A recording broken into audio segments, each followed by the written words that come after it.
Well, hello everyone. Welcome back to the podcast. Now, this particular podcast, I want to drift into a subject that surprised me. Yesterday, I was looking at the list of things, ways people can make money online who don't want to go out driving for DoorDash, and it talked about online crafting. Now, honestly, I was kind of surprised. So, today, I want to dive into this topic because I love crafts, but I thought, there's no way wasting money on crafts can make you any money online. But, I mean, if you're forcibly retired or laid off or unemployed or whatever, and you've always loved crafts, why not spend an hour or so a day making crafts and possibly even recording it? Now, hear me out. I have to admit it, when I first thought about crafts, I just imagined old childless cat ladies knitting by the fire, granny making some crafts and selling them at the garage sale for like $30. You know how it is. I used to go to garage sales in Winter Park, Florida. Now, Winter Park is it's famous for having lots of old rich people, and sometimes they pass and their kids have to sell their estates. And you could go back in the day. I don't know how they do it now because with the internet and everything, probably people sell more online. You could drive around starting at 6 o'clock in the morning or earlier and go from garage sale to the garage sale, picking up really great things to resell online or just to have in your house. Yeah, park. Well, actually, I think I'm just gonna walk around the neighborhood. Oh, around the neighborhood? Yeah, because I can walk longer. Okay. Longer. Yeah, I feel like with the park. Okay, anyway, don't go off on a tangent. Now, this is about crafting. Okay, so some of the most popular channels on the internet are, um, and blogs are all about crafting. Different kinds of crafts, not just knitting or scrapbooking. There are people who create absolutely stunning works of art, from handmade jewelry to custom woodwork that sell for hundreds or even thousands of dollars. I always thought, oh, you made little knickknacks and they sold for maybe $30 at the most. I am so not a capitalist with this. I would create small crafts. When my kid was young, I'd make little simplicity patterns or something like that. little little crafts, but I never thought, yeah, you could absolutely make gorgeous, wonderful piles of money selling this stuff. Oh, I gotta try this. Of course, tomorrow I'll forget it because, I'm ADD, but still. The gorgeous imagery, the dedication, and the passion these crafters bring to their work. Wow. And the incredible communities they built around their crafts. Oh my gosh, I gotta try this. Okay. Well, I'm so into this. I'm missing out because my daughter's going to take the dog for a walk down the street. I really do like going with them, but I've already started. I've set up the microphone. Hopefully today the audio is better. I'm going to check on that later if I remember. But yesterday I recorded on my iPad. And today I'm going to record on my iPad. But I'm also going to record using my Tonor mic with a pop filter. So yeah. So crafts is not just granny making things for the family, you know. No, that's not just crafts. Crafts is making gorgeous things like Christmas ornaments, stunning things. Anyway, these are the types of crafts that can be a fantastic avenue for anyone who's been forcibly retired or just looking for a new way to express themselves and make a little or a lot of extra money. I'll be talking about a few different types of crafts, how you can sell them online, and some tips to get started. So, let's see. Types of crafts that sell well online. Stop! My computer's talking to me in some foreign language. I know I set that up a long time ago for my computer to announce the time. So it's 9 a.m. apparently. Of course, I don't remember where exactly did I put that.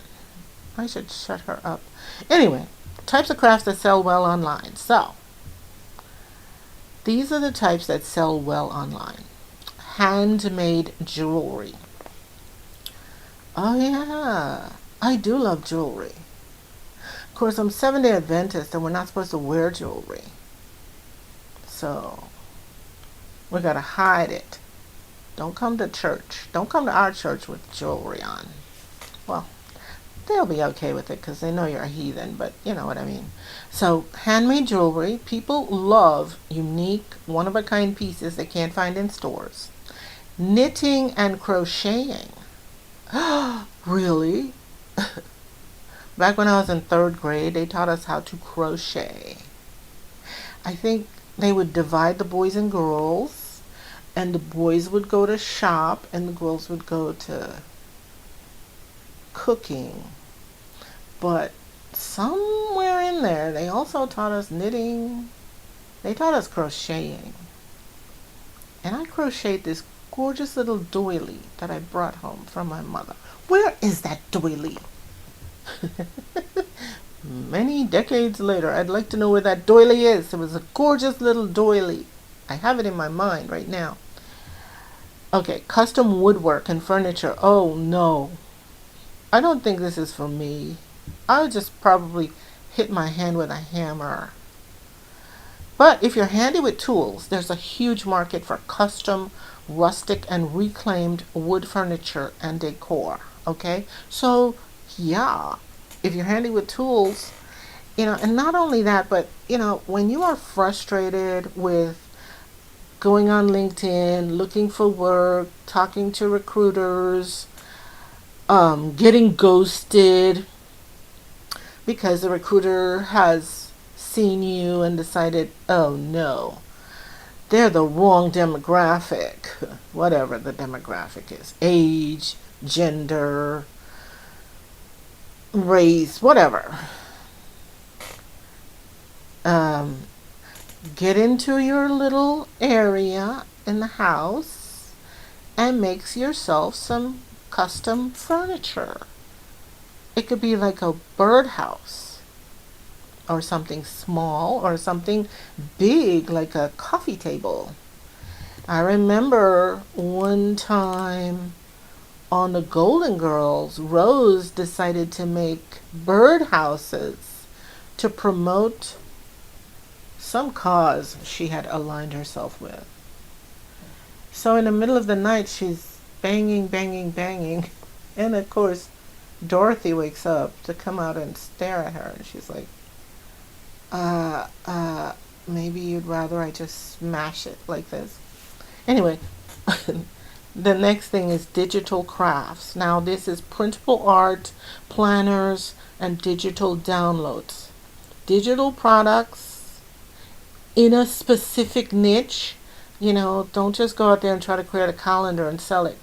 There are thousands of people already doing that. But if you have a niche, a specific niche, like, I don't know, van life, or fishing, or something like some niche that you find is really, really your niche. You can make your printables and sell them on different platforms. We'll talk about the platforms.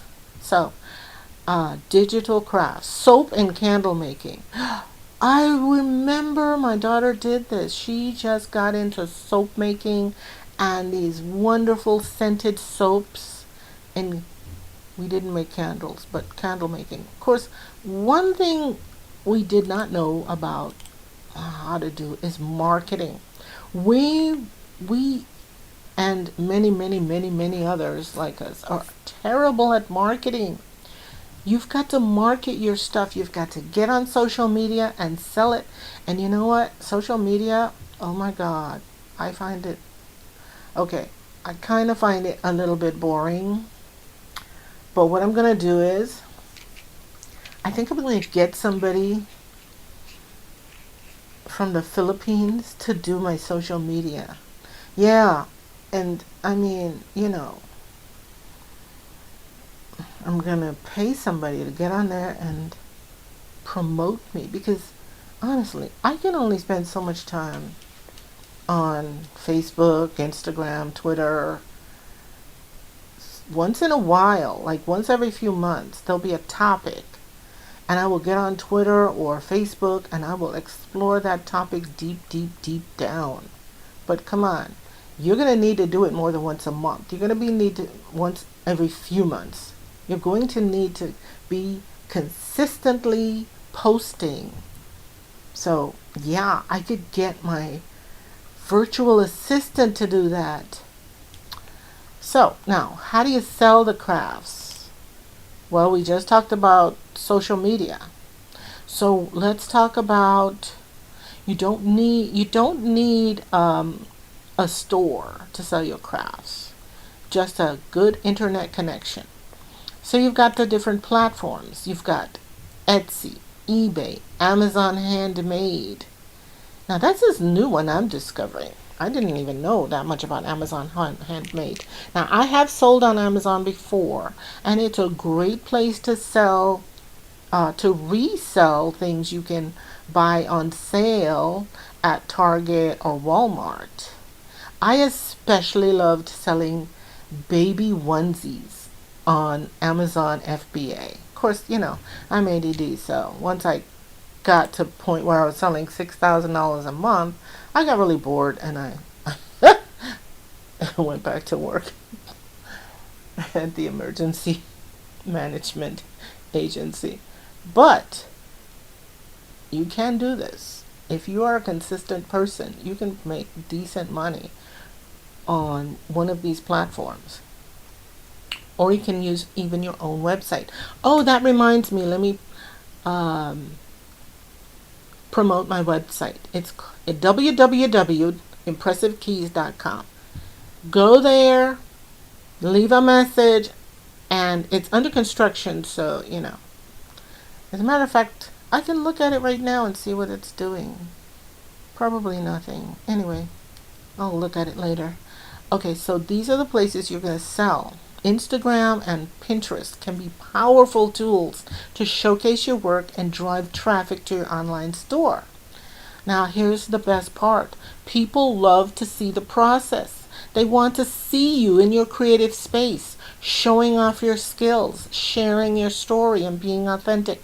And so you do not have to do cooking videos. I always thought that was like the only place I could actually show my process. And although I like to cook, I don't like to cook that much where I want to cook every day, but making crafts, that's a different story because for one thing, you can leave the crafts on the table, go away, come back to them. Yeah, I could put everything out on the table, have a little GoPro camera. Oh my gosh, this is so exciting. This could be so much fun. Okay, 3 tips to getting started crafting for profit. Okay, now, if you're thinking, Okay, Sharon, I'm interested, but where do I start? Here's a few tips. Start small. Don't invest a ton of money. Don't do like I did when I was thinking about van life and go to Walmart and buy every camping equipment possible, and then after a few nights decide, I don't like van life. I want a hotel.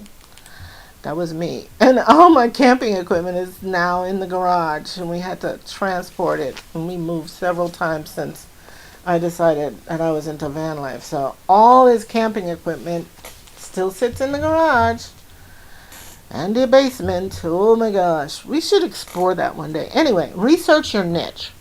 Okay, look at what's trending in the craft world and see if there's a way to put your own unique twist on it. And another thing I got to tell you is this is September.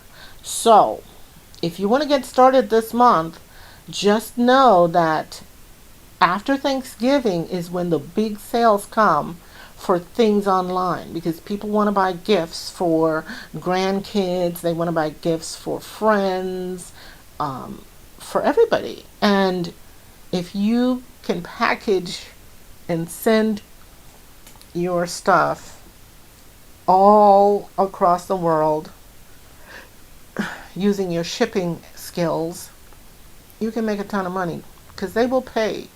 Because many people really, really, really do not want to have to go to the store, pick out a gift, bring it home, wrap it up properly, package it properly, put an address on it, drive to the post office, deal with the surly and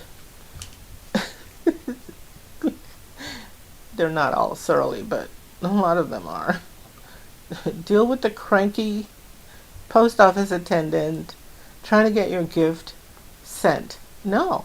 What they want to do is they want to buy it, click a button, and have it sent to the grandchild or the friend or somebody they love across the country, and they don't want to have to deal with it. So this is the time to get started. Now, engage with the community. Okay, that's the part that's going to be tough for me. Join crafting groups, forums, and social media communities. You'll learn a lot from others and maybe even find some mentors. Okay, that's the part that's hard for me because keeping conversation with a lot of people. I'm an introvert. I'm not sure about this part. But I think at least learning from the community is important, incredibly important. So I will say, you don't necessarily have to be the engaging conversationalist. You don't have to meet up with people if you don't want to, although that might be fun. And keep it fun, remember. It's about enjoying your newfound time, exploring your creativity. The money will come if you're passionate and consistent. Now, consistency is a hard thing for us ADHD people, but this might be something because it is novel and it is not boring. It has to be the kind of craft that is easy to make. It has to be something that's not boring, that doesn't take a long time, and that would include a lot of novelty. Yeah, making Christmas ornaments. I gotta get into that, explore that. Send me in some notes on impressivekeys.com on places where I can find the type of crafts that I can make. I'm pretty sure that company that I once ordered catalogs from this company for crafts to resell. And a specific kind of craft that I loved, it had a specific name. Was it a corbuchon?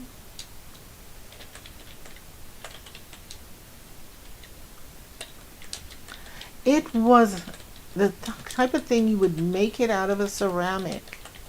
And you'd make these really cute little crafts. But I can't remember what they called them. Was it cabochon? Well, that is a type of craft, but I'm not sure if that's the kind of craft I was thinking about. But, dear, they were so cute and I loved them. And they would make little kitchen items. But you could open it and it would become a jewelry holder. I ought to look into that. So, anyway, I want to tell you, if you've been forcibly retired, or not forcibly retired, but laid off and looking for another job, and while you do, you want to create your own income so that that corporate HR will not be able to make you feel like desperate, and you want to have a little side gig, this is a perfect side gig. Okay, it'll be a great way to make money, but it can be very fulfilling as well. It's never too late to try something new and find joy in unexpected places. Anyway, thanks for joining me today. If you like this episode, don't forget to subscribe, share with a friend, leave a comment, and so forth and so on.